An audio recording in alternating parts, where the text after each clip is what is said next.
Success अकेला नहीं आता, सक्सेस जेलेसी के साथ आता है, हेट्रेड के साथ आता है, एनवी के साथ आता है, क्रिटिसिज्म के साथ आता है। अगर आपको वर्ल्ड का वेलफेयर चाहिए तो आपको नारी को ऊपर उठाना जरूरी है। Swami Vivekananda became a celebrity in the West, Hindu monk with bright eyes, rumbling voice, masculine body, perfect English। तो स्वामी जी कहते भी थे कि education is the manifestation of perfection already in man. और भी बैरक ओबामा को भी बोलना पड़ता है कि मैं उस शिकागो से आता हूँ जहाँ स्वामी विवेकानंद लेक्चर देने आए थे। अपने बारे में ना सोचे, मेरा फ्यूचर, मेरा करियर, मेरा रिलेशनशिप, मेरा सुख। वो कहते हैं speak speak speak and that becomes your thought, think think think and that becomes your action, and it is your continuous action that becomes your character. जो बोलोगे, जो करोगे, वैसे आप बन जाओगे। उठो, जागो और तब तक मत रुको जब तक लक्ष्य न मिल जाए। नमस्कार दोस्तों, मैं हूं डॉक्टर शुभा और आपका स्वागत है हमारे आज के स्पेशल पॉडकास्ट में, जहां हम बात करने जा रहे हैं उस व्यक्तित्व की जिन्होंने भारत ही नहीं बल्कि पूरी दुनिया को आत्मविश्वास, कर्म और आत्मशक्ति का संदेश दिया, स्वामी विवेकानंद जी। और इस प्रेरणा के संदेश को और गहराई से समझने के लिए आज हमारे साथ स्टूडियो में मौजूद हैं एक ऐसे व्यक्ति जो स्वामी जी के विचारों को जीते हैं, समझते हैं और युवाओं के दिल तक पहुंचाते हैं, डॉक्टर निखिल यादव जी। डॉक्टर निखिल यादव विवेकानंद केंद्र उत्तर प्रांत के प्रांत युवा प्रमुख हैं और हाल ही में उन्होंने एक बहुत ही प्रेरणादायक बुक लिखी है, living the Vivekananda way practical spirituality for modern India, जिसे union education minister Dharmendra Pradhan ji ने दिल्ली यूनिवर्सिटी में लॉन्च किया है। डॉक्टर यादव जी ने देश के विभिन्न क्षेत्रों में हजारों युवाओं तक स्वामी जी के विचारों का संदेश पहुंचाया है और उनका रिसर्च और एक्सपीरियंस दोनों ही विवेकानंद जी के प्रैक्टिकल स्पिरिचुअलिटी को जीवंत बनाते हैं। तो चलिए आज के सोलफुल कन्वर्सेशन की शुरुआत करते हैं और जानते हैं कि स्वामी विवेकानंद के विचार आज की यूथ और मॉडर्न इंडिया के लिए क्या मायने रखते हैं। निखिल जी, आपकी बुक लिविंग द विवेकानंद वे के एक सब टाइटल है practical spirituality for modern India. तो ये प्रैक्टिकल स्पिरिचुअलिटी क्या है? जैसे स्पिरिचुअलिटी तो हम लोग सब जानते हैं कि एक हमारी धारणा होती है क्या, स्पिरिचुअलिटी मतलब आध्यात्म जी, और उस आध्यात्म को हम नॉर्मल टर्म्स में पूजा पद्धति या जैसे मंदिर, मस्जिद, गुरुद्वारा या चर्च के माध्यम से देखते हैं कि वहां पर जो हम प्रैक्टिसेस करते हैं वो एक आध्यात्म हुआ जी। और प्रैक्टिकल जो वर्ड है वो मतलब जो हमें समझ आए, चराचर जगत में रहे। तो प्रैक्टिकल स्पिरिचुअलिटी का मतलब सिर्फ वहां तक उस पूजा पर्वन को छोड़ते हुए अपने लाइफ का एक एक्सटेंशन देखना।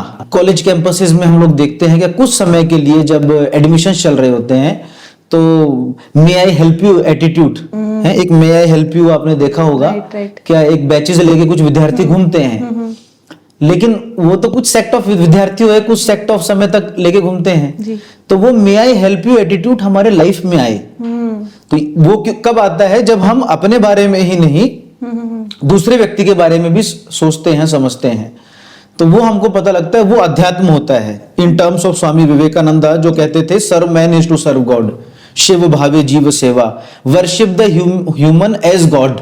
क्या जो सामने जो ईश्वर है वही भगवान है। अगर उसमें तुम भगवान नहीं देख सकते तो तुम किसी चीज में भगवान नहीं देख सकते। स्वामी जी की क्या कॉन्सेप्ट था गॉड को लेकर, जैसे क्योंकि वो वेदांता की बात करते थे और मैंने सुना कि जो निकोला टेस्ला जी थे वो भी काफी ज्यादा इंस्पायर थे स्वामी विवेकानंद जी से। तो कहीं ना कहीं वो साइंस और स्पिरिचुअलिटी को जोड़ते थे। अपने बाल्यकाल में वो आप समझिए क्या उस समय के कलकत्ता में जन्मे थे जब एक मिडिल क्लास फॉर्मेशन हो रही थी। उस समय संपूर्ण देश भर में सोशल रिलीजियस मूवमेंट चल रही थी। उनके ही प्रांत में मैं आपको बताऊं तो चाहे वो आत्म समाज हो, चाहे ब्रह्मो समाज हो, फिर हम लोग उनके प्रांत से बाहर जाए तो नामधारी, निरंकारी, आर्य समाज, पार्था समाज, इस समय संपूर्ण देश भर में सोशल रिलीजियस मूवमेंट चल रही थी। एक मिनट निखिल जी, इस टाइम जो राजा राम मोहन रॉय जी थे और जो ईश्वर विद्यासागर वो सब इसी इरा की बात। हाँ। तो इस कालखंड में मतलब यही सब 50-100 साल के ही मतलब उसी सेंचुरी की हम लोग बात कर रहे हैं। तो उस समय जब ये सोशल रिलीजियस मूवमेंट चल रही थी और एक रेफॉर्मेशन आ रहा था, रिस्टोरेशन आ रहा था, नव जागरूकरण आ रहा था, जहां अब हर चीज पे एक तर्क संगत एक विचार होने लगा था, एक रैशनल सोच उत्पन्न हो गई थी। तो भगवान है ऐसा बोलने से ही व्यक्ति मानता नहीं था। और स्वामी विवेकानंद जिनका बाल्यकाल का नाम नरेंद्रनाथ दत्त है, तो उनको बड़ी इच्छा थी इस बात की कि अभी भगवान होता है या नहीं होता, वो बड़ा देखना चाहते थे। तो वो देवेंद्रनाथ टैगोर से मिले, रविंद्रनाथ टैगोर के फादर से, the great Rabindranath Tagore, Nobel prize winner, उनके फादर से मिले देवेंद्रनाथ टैगोर से। तो उनसे पूछा क्या आपने भगवान को देखा है?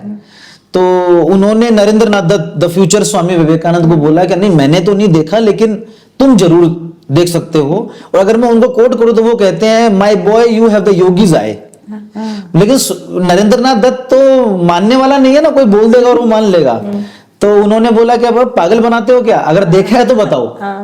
ठीक बात है। और ये सारी जद्दोजहद करते हुए जब उनके नरेंद्रनाथ दत्त के टीचर विलियम हेस्टी, तो उन्होंने बोला क्या वो एक दिन अपनी क्लास में समाधि पढ़ा रहे थे। अच्छा। जो कि योग दर्शन का एक भाग है जी।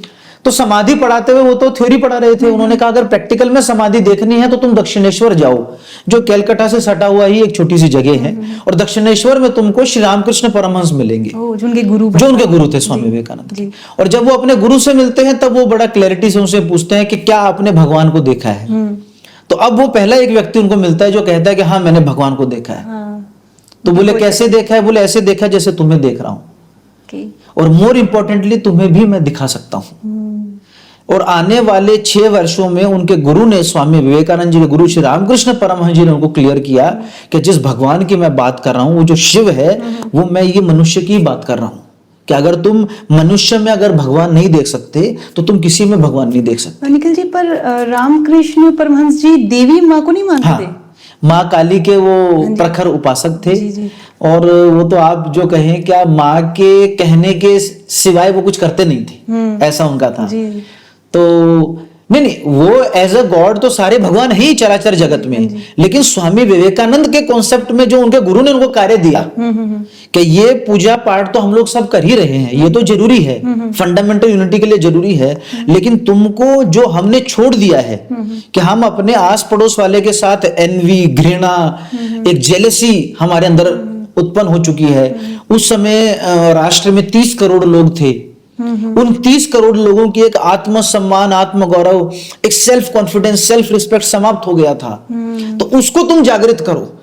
अगर उसको तुमने जागृत कर दिया तो तुम तुमने भगवान का ही कार्य कर रहे हो, वही भगवान का कार्य तुमको करना है। हर व्यक्ति को यह बताओ कि तुम्हारे अंदर भगवान है, चाहे वो किसी भी कास्ट का हो, चाहे वो किसी भी रिलीजन का हो। और वेदांत का जो कोर फिलॉसफी है वो भी तो यही है कि यूनिवर्स के अंदर से ही सब शुरू हो रहा है और उसी में ही सब समाप्त हो रहा है। एकम सद विप्रा बहुधा वदंती, the truth is one, the sages call it by different name. Vedanta मतलब वेदांत है कि हम दो नहीं है, ये सब कुछ एक ही है। जी। तो गांधी जी थे, वो भी उसी इरा में थे जब स्वामी विवेकानंद जी थे, तो क्या उनका आपस में कभी मिलना हुआ? क्योंकि दोनों की सोच तो एक ही थी, देशभक्ति दोनों में ही थी। गांधी जी और स्वामी विवेकानंद का एक मीटिंग, मतलब 2 मीटिंग पॉइंट हो सकते थे, लेकिन दोनों बार उनकी मुलाकात नहीं हो पाई। गांधी जी 1893 में साउथ अफ्रीका गए जी, और स्वामी विवेकानंद 1893 में शिकागो गए। जी जी। तो गांधी जब साउथ अफ्रीका में थे तब उन्होंने अपने एक फ्रेंड बाजरेकर को, जो कि एक एडवोकेट थे मुंबई में, उनको एक पत्र लिखते हैं वो, क्या भाई क्या कोई ऐसा व्यक्ति है जो यहाँ पर आए, अफ्रीकन साउथ अफ्रीकन के ऊपर काम करे, एक जो यहाँ के जो प्रीस्ट हैं उनसे बड़ा होके काम करे और यहाँ की जो इंडियन पॉपुलेशन है उसको एक मार्गदर्शन कर पाए। और फिर वो आगे लिखते हैं क्या स्वामी विवेकानंद इसके लिए आ सकते हैं क्या? ओके। ये गांधी का खुद का आग्रह था कि स्वामी विवेकानंद उसके लिए मिलना चाहते थे। तो स्वामी विवेकानंद को बाद में ये पत्र नहीं मिलता है। दूसरा एक इंस्टेंस होता है जब 1901 में गांधी भारत में होते हैं और वो कलकत्ता जाते हैं, इंडियन नेशनल कांग्रेस का अधिवेशन होता है। तब वो उनकी एक पुस्तक है मेरे सत्य के साथ प्रयोग में, एक्सपेरिमेंट द ट्रुथ, उसमें एक हेडिंग है अ मंथ विद गोखले, जो उनके राजनीतिक गुरु भी थे गोखले, उनके साथ वो उस समय कलकत्ता में काफी समय बिता रहे होते हैं। और उस कालखंड में गांधी लिखते हैं कि मैं पैदल ही चल पड़ा था बेलूर मठ, जहाँ स्वामी विवेकानंद का मठ है, मैं पैदल ही चल पड़ा था स्वामी विवेकानंद से मिलने। स्वामी विवेकानंद उस समय अस्वस्थ थे और उस समय कलकत्ता गए हुए थे, मतलब बेलूर हल्का सा दूर है कलकत्ता मेन सिटी से। स्वामी विवेकानंद अपने कलकत्ता वाली जगह पर थे, इसलिए मैं उनसे मिल नहीं पाया। तो दोनों बार नहीं मिल पाए। लेकिन गांधी जी के ऊपर एक बड़ा इन्फ्लुएंस रहा स्वामी विवेकानंद का। वो स्वामी विवेकानंद की राजयोग पुस्तक निरंतरता से पढ़ते रहे। वो जब जेल में भी रहते थे तो स्वामी विवेकानंद के पत्र, स्वामी विवेकानंद की बायोग्राफी, खासकर जो French Nobel laureate Romain Rolland ने लिखी हैं, वो सारी बायोग्राफीज वो पढ़ते रहते थे। अपने वेस्टर्न फ्रेंड्स को भी स्वामी विवेकानंद के लिटरेचर को पढ़ने के लिए प्रेरित करते थे। इतना ही नहीं, स्वामी विवेकानंद के जो मिशन है उसकी अलग अलग ब्रांचेस में वो रेगुलरली विजिट करते थे, वहां पर लेक्चर भी देते थे। क्योंकि ये तो मैंने भी सुना है कि जब गांधी जी ने कहा था कि मेरी जो देशभक्ति है वो हजार गुना बढ़ गई जब मैंने स्वामी जी का साहित्य पढ़ा। निखिल जी, आप राजयोगा बुक की बात कर रहे थे जो स्वामी जी ने लिखी थी, तो उस बुक के अंदर अष्टांग योग के बारे में है, तो यानी कि जो योग, जो हम 8 सूत्रास की जो बात करते हैं, तो क्या ये कहना सही होगा कि वेस्ट में जो आज इतना योग फेमस है, इंडिया से भी ज्यादा मुझे लगता है वेस्ट में फेमस है, तो क्या उसके पीछे जो निमित्त बने वो स्वामी जी थे? कह सकते हैं, क्योंकि स्वामी विवेकानंद पश्चिम में भारतीय संस्कृति, सनातन हिंदू संस्कृति का प्रचार प्रसार करने वाले पहले व्यक्ति थे जी। और जिस प्रगाढ़ता से उन्होंने कहा कि दिनकर भी लिखते हैं अपनी पुस्तक में, राष्ट्रकवि जिनको हम लोग कहते हैं जी। उनकी जो पुस्तक है संस्कृति के 4 अध्याय, उसमें वो कहते हैं क्या स्वामी विवेकानंद का जो पश्चिम का पहला प्रवास रहा था सितंबर 1893 से लेके दिसंबर 1896 तक, तो ये 3.5 वर्षों का जो स्वामी विवेकानंद का पश्चिम का प्रवास रहा, इसमें भारत का जितना प्रचार प्रसार हुआ शायद ही इतना प्रचार प्रसार भारत का कभी हुआ होगा। और स्वामी विवेकानंद ने कक्षाओं के माध्यम से, लेक्चर्स के माध्यम से, पुस्तक के माध्यम से एक बड़े तबके तक आसन, प्राणायाम और जो आपने कहा संपूर्ण 8 फोल्ड पाथ्स, जिसमें यम, नियम, आसन, प्राणायाम, प्रत्याहार, धारणा, ध्यान, समाधि, ये 8 के 8 आयाम पश्चिम को अच्छे से समझाया। और फिर सिर्फ और सिर्फ शब्दों तक ना बताना, उनकी कक्षाएं लेना और कक्षाओं के माध्यम से आसन सिखाना, प्राणायाम सिखाना। और स्वामी विवेकानंद जब पश्चिम में रहे अपने पहले प्रवास में, तो एक 1000 आइलैंड पार्क है वहां पर अमेरिका में, तो वहां पर वो कुछ सिलेक्टेड युवाओं को उन्होंने एकत्रित किया और सबको वहां पर योग और प्राणायाम की कक्षाएं उन्होंने वहां पर भी ली थी। तो एक बड़ा प्रचार प्रसार स्वामी विवेकानंद का रहा और उसके माध्यम से हम लोग देखते हैं क्या लगभग आधा दर्जन अमेरिकन और ब्रिटिशर्स जो वहां के समृद्ध प्रतिष्ठित लोग थे, बहुत ही पॉपुलर लोग थे, वो अपना सब कुछ छोड़कर भारत आ गए थे। जी बिल्कुल। एक शिकागो का जो जब वो जाते हैं स्पीच देने के लिए, sisters and brothers of America, तो ऐसे कहते हैं 2 से 2.5 मिनट तक लगातार तालियां बजी। तो क्या इन्फ्लुएंस रहा होगा स्वामी जी का वेस्ट के ऊपर? और मैंने एक ये भी सुना कि एक महिला ने उन्हें प्रपोज भी किया शादी के लिए, तो क्या ये सही है? हाँ, स्वामी विवेकानंद को एक बार किसी ने कहा कि स्वामी विवेकानंद मैं आपसे शादी करना चाहती हूँ। हाँ जी। तो स्वामी विवेकानंद ने कहा कि क्यों, आप माँ, वो सबको माँ करके बुलाते थे, तो उन्होंने कहा कि माँ आप मेरे साथ क्यों शादी करना चाहते हैं? तो उन्होंने कहा कि मैं आपके साथ शादी करके एक बहुत ही आप जैसा एक पुत्र की प्राप्ति में चाहती हूँ, कि आप जैसा बच्चा मेरा हो। तो स्वामी विवेकानंद ने कहा कि मैं तो आपको माँ बोल ही रहा हूँ, तो मैं ही आपका पुत्र हूँ। तो ऐसी विशाल सोच के व्यक्ति स्वामी विवेकानंद थे। और ऐसा ही एक और किस्सा जो हमको पढ़ने में आता है, क्या स्वामी विवेकानंद जब एक जगह जा रहे थे तो उनके कपड़ों के बारे में बहुत सारा मजाक उड़ाया जाता था, उपहास मुझे बताया जाता था। और फिर वो कुछ लोगों ने कहा कि देखिए ये एक व्यक्ति है, इनका कैरेक्टर देखिए कैसा है। तो स्वामी विवेकानंद ने बड़ा अच्छा उनको उत्तर दिया था। स्वामी जी ने कहा था कि आपका जो देश है वहां पर एक टेलर कपड़े बना के व्यक्ति का कैरेक्टर बनाता है, हमारे यहाँ ऐसा नहीं है, हमारे यहाँ व्यक्ति का कैरेक्टर अंदर से बनता है, चरित्र बहुत महान होता है। तो इस प्रकार के इंस्टेंसेस हमको देखते हैं। पश्चिम के ऊपर उनका बड़ा प्रभाव रहा। एक नाम जैसे आपने बताया निकोला टेस्ला, उस समय के बड़े फिजिसिस्ट, और आज जिस वाईफाई की हम लोग बात कर रहे हैं उसके शुरुआती कालखंड में काम करने वाले जो साइंटिस्ट उनके लेक्चर सुनने आते थे। उनकी एक शिष्या रही सिस्टर क्रिस्टीन, वो बड़ा सुंदर लिखती है स्वामी विवेकानंद के बारे में। वो कहती है millionaires and billionaires were happy to sit on his feets only to learn Shrimad Bhagavad Gita, the Upanishads, the Vedas and the Puranas. कि इतना प्रभाव था कि उस समय के जो वहां के करोड़पति लोग थे वो स्वामी विवेकानंद के चरणों में बैठ के सिर्फ वेद, उपनिषद, श्रीमद् भगवत गीता यही सीखने को तैयार थे। जैसे स्वामी जी के न्यूज़पेपर में, क्योंकि आज हम सुनते हैं कि स्वामी जी आज हम मानते हैं, लेकिन उस टाइम में ऐसे कहते हैं कि उन्हें बहुत क्रिटिसाइज किया जाता था, खासतौर से न्यूज़पेपर्स में, तो वो आलोचनाओं को बड़े ब्यूटीफुली हैंडल करते थे। तो आज के टाइम में अगर हम देखें तो बड़ा डिफिकल्ट लगता है हमें हैंडल करना। तो स्वामी जी की लाइफ से आपको क्या लेसन मिलता है? देखिए, एक सन्यासी वो अपने पत्रों में ऐसा लिखते हैं, बड़ा सुंदर बताते हैं, क्या एक सन्यासी का काम नहीं होता अपने आप को डिफेंड करना। इतना बड़ा मतलब उनका चरित्र था, क्या उनके ऊपर कुछ कहेगा कोई तो उनका काम नहीं है डिफेंड करना। तो स्वामी देखिए, सक्सेस अकेला नहीं आता, सक्सेस जेलेसी के साथ आता है, हेट्रेड के साथ आता है, एनवी के साथ आता है, क्रिटिसिज्म के साथ आता है। जैसे 11 सितंबर 1893 हुआ, अगले दिन बड़े बड़े, आपने अभी बताया क्या, 2.5 मिनट तक तालियां बजी, Swami Vivekananda became a celebrity in the west. अगले दिन बड़े बड़े न्यूज़पेपर्स में हेडिंग आती है, Hindu monk with bright eyes, rumbling voice, masculine body, perfect English. तो बड़ा प्रचार प्रसार रहा। उसके कारण जो वहां की, देखिए उस समय जो क्रिश्चियन कम्युनिटी का बड़ा तबका भारत में वो कन्वर्जन के लिए पैसा भेजता था और लोगों को भेजता था। तो स्वामी विवेकानंद ने जब भारतीय संस्कृति का इतना बड़ा प्रचार प्रसार कर दिया तो वो जो फंडिंग थी वो कम होने लगी, स्वाभाविक सी बात है। तो वहां के लोगों ने तो यहां तक कहा कि if India have more Swami Vivekananda please send it to America, कि अगर ऐसे और स्वामी विवेकानंद आपके पास हैं तो कृपया हमें भेजिए। तो जो मिशनरी जिस व्यक्ति के पास जाती, वहां के प्रबुद्ध समृद्ध लोगों के पास जाती और वो कहती कि भाई हमें पैसे दीजिए। किस लिए पैसे दीजिए? भारत में कन्वर्जन करना है। क्यों? क्योंकि वो लोग अज्ञानता में डूबे हुए हैं, उन लोगों को तो कुछ आता ही नहीं है। तो उन्होंने कहा भाई ऐसा तो है नहीं, यहाँ तो एक ये व्यक्ति आया है स्वामी विवेकानंद जो इतना अद्भुत है। तो उससे उनकी जो फंडिंग थी वो उस समय का डेटा बताता है कि 1/10 हो गई थी।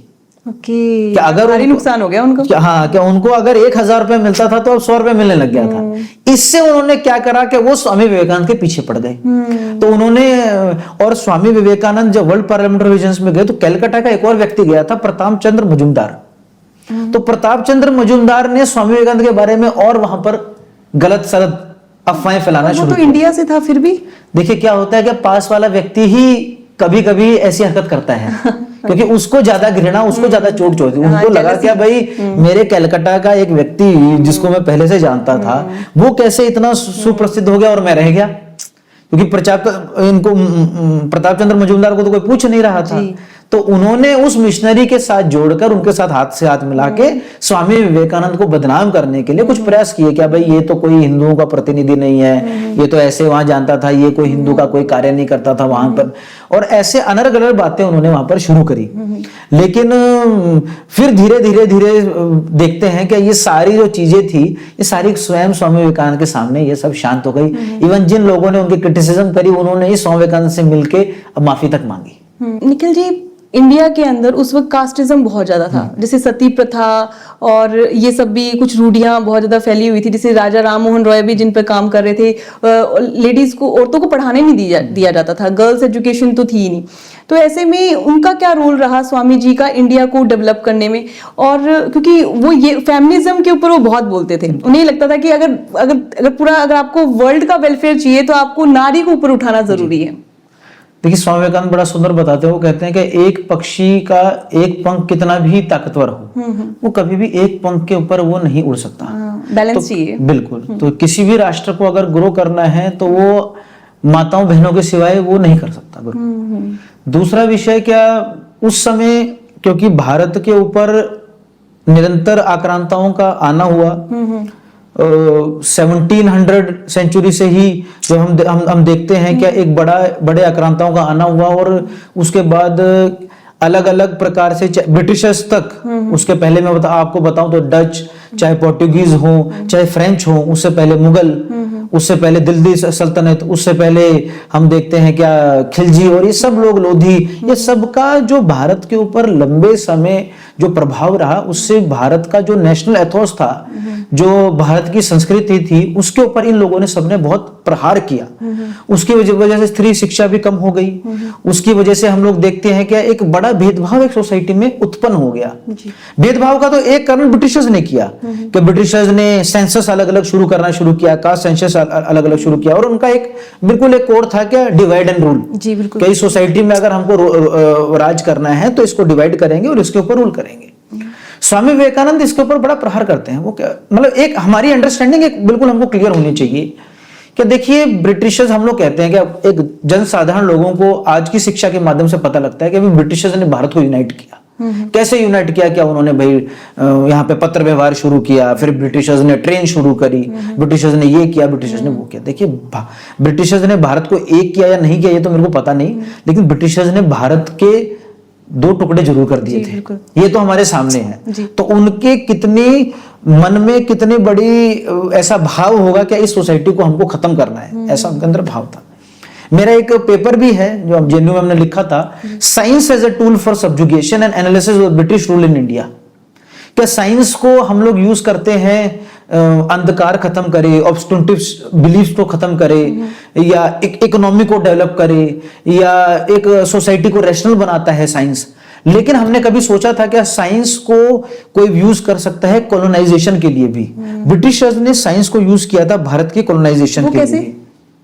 देखिए ब्रिटिशर्स जब भारत में आए तो उन्होंने सबसे पहले हमारी जो इंडिजिनस नॉलेज सिस्टम था उसके ऊपर काउंटर किया, ठीक है। उन्होंने आयुर्वेद और योग की परंपरा को पूरा डिसमेंटल करने का प्रयास किया। उस समय का जो संस्कृत कॉलेज था जो काशी में है उसको उन्होंने बंद किया। अब आप देखिए जिस कॉलेजेस को आप 150 वर्ष पूर्ण बंद कर रहे हैं, आज वही योग आप अमेरिका में भी चला रहे हो, इंग्लैंड में भी चला रहे हो। तो क्या ऐसी जरूरत थी जो इतने वर्षों पहले आपने उसको बिल्कुल खत्म करने का प्रयास किया? दूसरा, भारत के अपने साइंटिस्ट जिसमें प्रफुल्ल चंद्र रे और जगदीश चंद्र, आप केमिस्ट्री के विद्यार्थी हैं, केमिस्ट्री के पुराने जनक प्रफुल्ल चंद्र रे जी, प्रफुल्ल चंद्र रे जी के लिए इन्होंने एक बड़े समय तक भेदभाव किया।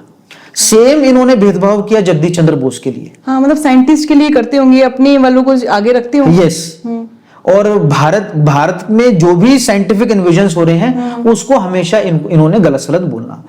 ये 2 बात हुई, एक हमारे इंडिजिनस सिस्टम को क्वेश्चन करना, उसको बंद करने का प्रयास करना, दूसरा हमारे साइंटिस्ट को काउंटर करना, तीसरा ऐसे इंस्टीट्यूट शुरू करना। अब इन्होंने कहा कि अभी हमने जियोलॉजिकल सर्वे ऑफ इंडिया बनाया, तो उसके माध्यम से ये ऐसा कह रहे हैं कि भाई हम यहाँ पर आए और हम भारत को मैप करना चाहते थे। और ऐसे ये भारत की सब चीजों को जानने के लिए कि भारत के रिसोर्सेज कहाँ हैं, कहाँ भारत के कैसे लूटे, कहाँ से लूटे, हाँ, उसके लिए उन्होंने ऐसे सर्वेज इकट्ठे किए। और ये मैं नहीं कह रहा, ये इनकी खुद की बुकलेट्स ये बताती है। और भारत की तरफ से जो इंस्टीट्यूट शुरू हुए, Indian association of cultivation of science, IISc Bangalore, उसके बाद हम लोग देखते हैं क्या बोस विज्ञान मंदिर जो कि जगदीश चंद्र बोस जी ने शुरू किया। इन सबको काउंटर करना, इस सबको क्वेश्चन करना, इनको पैसे ना देना, इनमें जो साइंटिस्ट काम कर रहे हैं इनको प्रॉब्लम उत्पन्न करना। तो ये सारा कार्य जब हो रहा था, स्वामी विवेकानंद ने जहां तक आईआईएससी बेंगलोर में भी उनका बड़ा कंट्रीब्यूशन रहा, और जगदीश चंद्र बोस की रिसर्च में जो स्वामी विवेकानंद के जो शिष्य हैं भगिनी निवेदिता, उनका बड़ा एक रोल रहा। और इसीलिए जब पश्चिम में स्वामी विवेकानंद गए तो उनको यह था कि भाई भारत में कम से कम स्त्री शिक्षा के उत्थान के लिए हमें सबसे पहला है कि उसके एजुकेशन शुरू करी जाए। देखिए एजुकेशन क्या है, वो सिर्फ आपको कोई इंफॉर्मेशन नहीं देती, धीरे धीरे वो आपके अंदर एक सेल्फ कॉन्फिडेंस उत्पन्न करती है। और स्वामी जी कहते भी थे कि education is the manifestation of perfection already in man. Already in human, yes, already in man. क्या वो जो परफेक्शन व्यक्ति के अंदर है उसको तो बाहर निकालना है, कुछ नया थोड़ी उसके अंदर थोपना है, कोई इंफॉर्मेशन थोड़ी उसके अंदर थोपनी है। तो उनको ये लग रहा था कि अगर एजुकेशन भारत में आएगी, इंडियन मासेस को अगर हम लोग एजुकेशन दे पाएंगे तो ये भारत वापस खड़ा हो पाएगा। और उसी के लिए उन्होंने चाहे स्कूल की शिक्षा, उन्होंने भगिनी निवेदिता को बुलाया, स्कूल्स भारत में शुरू करे। और हम लोग देखते हैं कि जिन जिन राजाओं के पास रहे, खासकर खेतड़ी के राजा अजीत सिंह, वहां पर उन्होंने अपने गुरु भाई को भेजा, क्या तुम वहां पर जाओ और वहां पर इनफॉर्मल स्कूल्स वहां पर शुरू करो। और हम देखते हैं 5 से 6 स्कूल उस समय वहां पर शुरू हो गए थे। और खेतड़ी में ये भी कहते हैं कि उनको जो सैफरन जो पगड़ी थी वो भी वहीं सम्मानित। जी बिल्कुल बिल्कुल। जब वो पूरे भारत भ्रमण पर स्वामी विवेकानंद निकले थे और जब वो खेतड़ी पहुंचे तो खेतड़ी के राजा अजीत सिंह, उन्होंने ही उनको नाम भी दिया विवेकानंद। और उन्होंने, और राजस्थान में ही उनको, राजस्थान की जो पगड़ी है सर पे पहनने को उनको साफा भी मिला और विवेकानंद नाम भी मिला। जी। जो आजकल जो न्यू एजुकेशन पॉलिसी चली हुई है निखिल जी, तो वो भी एक होलिस्टिक और स्किलफुल लर्निंग पर बेस्ड है। तो क्या इसी तरह से ही उनकी सोच थी, जो स्वामी जी की जो एजुकेशन को लेकर जो आज न्यू एजुकेशन पॉलिसी, कहीं आप देखते हो कि कोई सिमिलैरिटी है? एक सिमिलैरिटी हमें खुल के जो मिलती है वो है भारतीय ज्ञान परंपरा, इंडियन नॉलेज सिस्टम। क्या न्यू एजुकेशन पॉलिसी में इंडियन नॉलेज सिस्टम को लगभग एक बड़े तबके तक पहुंचाने का प्रयास हो रहा है। अब इंडियन नॉलेज सिस्टम मतलब क्या? इंडियन नॉलेज सिस्टम मतलब साइंस तो साइंस है, तो भारत में साइंस कैसे ग्रो हुई? म्यूजिक तो म्यूजिक है, भारत में म्यूजिक की क्या क्या परंपराएं हैं? आर्ट तो आर्ट है, पेंटिंग तो पेंटिंग है, भारत में पेंटिंग के आर्ट के क्या क्या फॉर्म्स रहे, तो ये फॉर्म्स भी जानना बहुत इंपॉर्टेंट है। तो स्वामी विवेकानंद का ये प्रगाढ़ता से उनका ये मतलब एक मत था बड़ा, क्या भाई भारत का जो ज्ञान परंपरा है इसके बारे में कम से कम हर भारतीय व्यक्ति को पता लगे। और ये जो हम लोग पहले नहीं कैंपसेस में इसका नाम भी नहीं सुनते थे कि इंडियन नॉलेज सिस्टम भी कुछ है क्या? मैथमेटिक्स जिसके ऊपर आज बहुत सारा काम हो रहा है, वर्षों से काम हो रहा है, भारतीय मैथमेटिक्स की परंपरा कैसे थी, हमारे इन्वेंटर्स कौन थे, हमारे कौन लोग थे जिन्होंने ये डिस्कवरीज करी, तो वो भारतीय ज्ञान परंपरा के माध्यम से हमें वापस मिलेगा। मैंने ये भी पढ़ा कहीं कि सुभाष चंद्र बोस भी बहुत इंस्पायर्ड थे स्वामी जी से, और बाल गंगाधर तिलक, तो ऐसे और भी बहुत सारे क्रांतिकारी रहे होंगे जो बहुत इंस्पिरेशन, तो वो उनके लिए इंस्पिरेशन थे। तो इस पर आपका क्या टेक है? क्योंकि जो ये टाइम पीरियड है स्वामी विवेकानंद का, हम लोग देख रहे हैं क्या नेशनलिस्ट मूवमेंट भी अपने पीक पर थी। जी बिल्कुल। और बाल गंगाधर तिलक का तो स्वामी विवेकानंद से स्वयं मिलना भी हुआ 2 बार। अच्छा। स्वामी विवेकानंद जब अपने पूरे भारत के प्रवास पे थे, जैसे मैंने कहा वो राजस्थान में थे, राजस्थान के बाद वो गुजरात गए, गुजरात के बाद वो मध्य प्रदेश गए, और मध्य प्रदेश के बाद वो महाराष्ट्र पहुंचे। लाहौर से कन्याकुमारी वो गए थे, तो उस वक्त ये रूट है। तो तब स्वामी विवेकानंद महाराष्ट्र पहुंचे, तब उनका पहली बार बाल गंगाधर तिलक से मुलाकात हुई थी। तो बाल गंगाधर तिलक खुद अपने रेमिसेंस में लिखते हैं क्या भाई एक सन्यासी मुझे मिलता है जिसके पास पैसे नहीं थे, हाथ में कमंडलू था, और वो ट्रेन का वृत्तांत बताते हैं। और उसके बाद वापस स्वामी विवेकानंद जब वेस्ट वापस आते हैं और इतने प्रचलित हो जाते हैं, तब उनको पता लगता है कि यार ये सन्यासी तो मेरे पास ही मेरे जगह पे ही रहा था। और जब इंडियन नेशनल कांग्रेस का अधिवेशन होता है कलकत्ता में, तब बाल गंगाधर तिलक बार बार स्वामी विवेकानंद से मिलने के लिए वहां पर जाते हैं। तो आउटकम क्या है स्वामी विवेकानंद की लाइफ का? आउटकम अगर एक व्यक्ति में आपको देखना है, ऐसे हजारों लोगों में दिख जाएगा, एक व्यक्ति में देखना है तो वह नेताजी सुभाष चंद्र बोस। क्या नेताजी सुभाष चंद्र बोस की लाइफ पे स्वामी विवेकानंद का सबसे बड़ा प्रभाव रहा। और वो कहते भी हैं कि मुझे तो जगाया ही, देश प्रेम के लिए जगाया वो स्वामी विवेकानंद जी ने जगाया। बिल्कुल बिल्कुल। उनकी 2 मुख्य पुस्तकें हैं, पहली an Indian Pilgrim and unfinished autobiography, दूसरी द स्ट्रगल फॉर इंडिया। इन दोनों पुस्तकों में नेताजी ये बताते हैं क्या वो 15 वर्ष की उम्र में वो एक अंधकार से जूझ रहे थे, उनको नहीं पता था उनको लाइफ में क्या करना है। और उनके पड़ोस के घर से उनको स्वामी विवेकानंद की एक पुस्तक मिलती है, lectures from Colombo to Almora, जो कोलंबो से लेके अल्मोड़ा तक स्वामी विवेकानंद के लेक्चर्स थे। तो वो पढ़ के उनको अपने जीवन का उद्देश्य मिलता है, और उसके बाद वो अपने पूरे जीवन भर स्वामी विवेकानंद के मिशन से जुड़े हुए। स्वामी विवेकानंद के जो गुरु भाई रहे स्वामी ब्रह्मानंद से वो मिलने के लिए वो काशी भी गए थे। और वो खुद कहते हैं कि स्वामी विवेकानंद ने भारतीय नव संतति के अंदर अपने अतीत के प्रति गर्व, अपने भविष्य के प्रति विश्वास, अपने स्वयं में आत्मविश्वास, आत्मसम्मान और आत्म गौरव की भावना जागृत करी। That Swami Vivekananda tried to infuse into the new generation a sense of pride in India's past, a faith in India's future, and a spirit of self confidence, self respect and self dignity. और वो खुद कहते हैं कि अगर आज स्वामी विवेकानंद जीवित होते तो मैं ये सब कुछ छोड़कर उनके चरणों में होता। और ये वो व्यक्ति कह रहा है जो भारत की आजादी के लिए 11 बार जेल गए, जो 2 बार इंडियन नेशनल कांग्रेस के अध्यक्ष रहे, जिन्होंने बहुत ही छोटी उम्र में इंडियन सिविल सर्विसेज ICS, जो उस समय का IAS था, उसको क्रैक कर लिया था। वो व्यक्ति स्वामी विवेकानंद से इतने ज्यादा प्रभावित थे। निखिल जी, स्वामी जी ये कहते थे कि बुद्धा ही असली हिंदू हैं, तो मतलब उनको वो बहुत मानते थे। लेकिन बुद्धा से तो बुद्धिज्म शुरू हुआ ना, तो वो उन्हें हिंदू क्यों कहते थे? वर्ल्ड पार्लियामेंट रिलीजन्स, जैसे आपने बताया क्या जो पहला लेक्चर रहा welcome address sisters and brothers of America, इससे जो बाद में स्वामी विवेकानंद का लेक्चर है वो था कि Buddhism the fulfilment of Hinduism.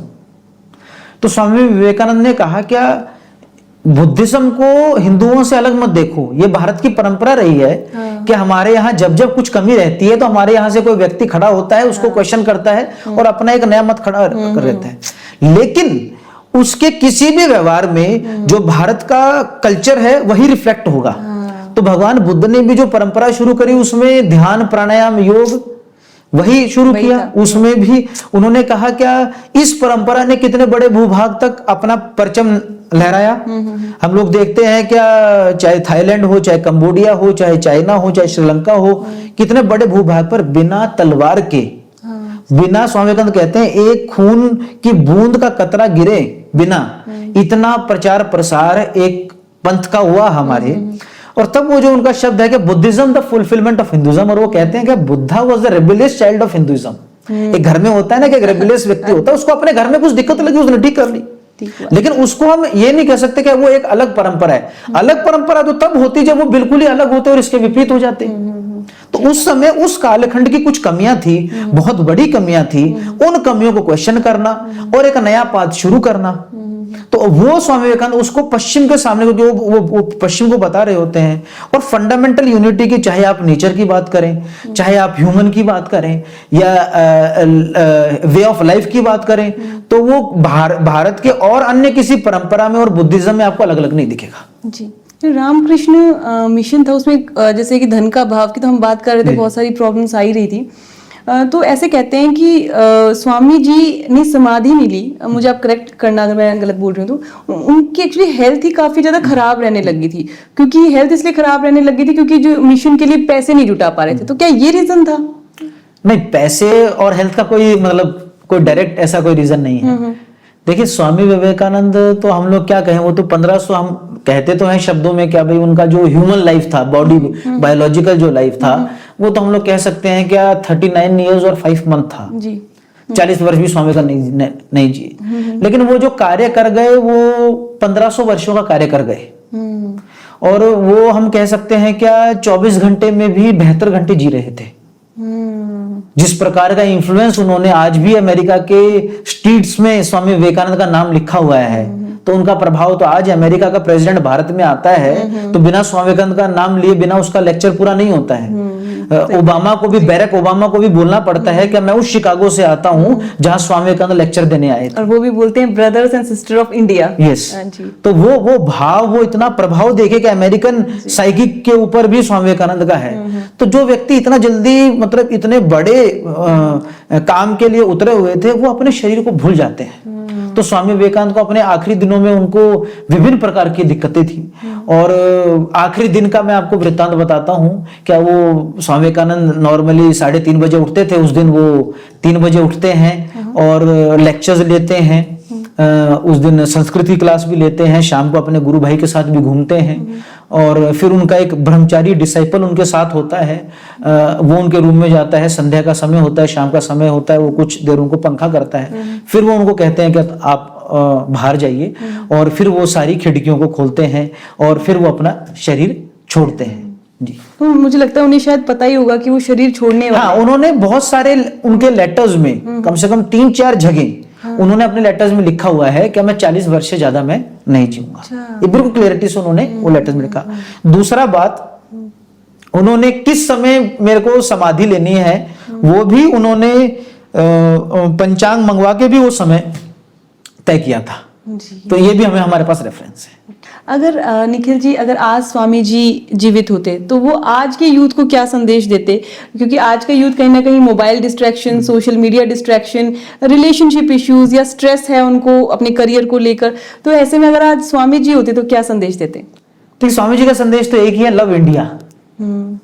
ठीक है, कि भारत को प्रेम करो, उससे बड़ा कोई काम नहीं हो सकता। भारत को प्रेम करोगे तो ये सारे विषय खुद ही ठीक आप लोग कर लोगे। भारत को कैसे प्रेम करें? देखिए, भारत तो हमारे मतलब हृदय में है। भारत को प्रेम कैसे करें? मतलब अपने परिवार से प्रेम करें, अपने सोसाइटी से प्रेम करें, अपने समाज से प्रेम करें। सेल्फिश ना हो, अपने बारे में ना सोचे, मेरा फ्यूचर, मेरा करियर, मेरा रिलेशनशिप, मेरा सुख। यस, तो जब आप इससे बाहर निकलेंगे तो आपको पता लगेगा कि इस राष्ट्र का उद्देश्य ये नहीं है जो मैं लगा हुआ हूं, अपनी हेट्रेट, अपनी जेलसी, अपनी ईगो, अपनी एनवी, इसी में जो मैं फंसा हुआ हूं। इस राष्ट्र का उद्देश्य कोई कुछ और है। देखिए, मैं बार बार इस बात को कई बार मजाक में भी युवाओं से पूछता हूं, क्या भाई आप में से कितने लोग पूरी रात को परेशान रहे, या कितने लोग इस देश में डिप्रेशन में जा चुके हैं इस देश की चिंतन करके हुए। व्यक्ति अपने बारे में स्वार्थ का चिंतन करते करते करते करते डिप्रेशन में चला जाता है। तो इसलिए वो भारत को प्रेम करिए, कि भारत को प्रेम करेंगे तो डिप्रेशन सप्रेशन सारा समाप्त हो जाएगा जी। और खुद की लाइफ में तो अच्छा कर ही दोगे। स्वामी विवेकानंद कहते थे कि एक purposeful life Jio. He says, take up one idea, make that one idea your life. Think of it, dream of it, live on that idea. Let your brain, nerves, muscles, every part of your body be full of that idea, and just leave every other idea alone. This is the way to success. This is the way great spiritual giants are produced. कि एक विचार को पकड़ो, अपने मन, मस्तिष्क, हृदय, मांसपेशियों में उसको अंगीकार कर लो और बाकी सारे विषय को छोड़ दो। पैशन होना बहुत पैशन होना चाहिए कि एक विचार को पकड़े हमारे राष्ट्र का युवा। उसके लिए सिर्फ एक ही उद्देश्य है कि एक अपने एक जीवन के एक पर्पस को, एक मिशन को, एक एम को, एक गोल अपना बना ले और उसको अपने पकड़ के काम करे। दूसरा वो कहते हैं कि प्रोसेस बहुत इंपॉर्टेंट होती है। वो कहते हैं speak and that becomes your thought, think and that becomes your action, and it is your continuous action that becomes your character। कि बोलो, करो, जो बोलोगे जो करोगे वैसे आप बन जाओगे। तो कमजोर आप सोचोगे आप कमजोर बन जाओगे, आप शारीरिक तौर पर मेहनत करोगे आप शारीरिक तौर पर मजबूत हो जाओगे, आप मानसिक तौर पर मेहनत करोगे आप मानसिक तौर पर मजबूत हो जाओगे। तो प्रोसेस पे काम हो, एक विचार को पकड़ो और प्रोसेस पे जम के काम करो, सक्सेस तो आपके चरणों में आएगा ही जी। और एक उन्होंने ये भी कहा था कि अगर आप युवाओं के लिए कहा था अगर आप फुटबॉल खेलोगे तो हो सकता है आपको स्वर्ग मिल जाए, लेकिन हो सकता है आपको भगवत गीता पढ़कर भी स्वर्ग ना मिले। तो कहीं ना कहीं उनका तात्पर्य यही रहा होगा कि एक स्पोर्ट्स में जाना, मुझे लगता है स्पोर्ट्स की काफी एक क्या कमजोर व्यक्ति श्रीमद् भगवत गीता, मतलब जिस शहर में अभी हम लोग बैठे हैं इससे 100 किलोमीटर दूर कुरुक्षेत्र की भूमि पे बड़े बड़े धनुर्धारी, बड़े बड़े गदाधारी हजारों की सेना में खड़े हुए और स्वयं भगवान श्री कृष्ण की मुख से निकली हुई वाणी जो वो बता रहे थे अर्जुन को, उस वाणी को धारण करने के लिए तो शरीर में ताकत चाहिए। कोई कमजोर व्यक्ति तो उसको समझ नहीं पाएगा। तो इसलिए उन्होंने कहा था कि थोड़ा फुटबॉल खेल लो, you will understand Gita better with stronger biceps and stronger muscles. कि श्रीमद् भगवत गीता तो सब समझ में आएगा जब हाथों में भुजाओं में कुछ ताकत होगी और तभी इसको अप्लाई भी कर पाओगे, वरना सिंपल पढ़ने से क्या करोगे। जी, पॉडकास्ट के एंड में अब मुझे समझ आ रहा है कि जो आपने प्रैक्टिकल स्पिरिचुअलिटी की जो बात की थी वो यही है।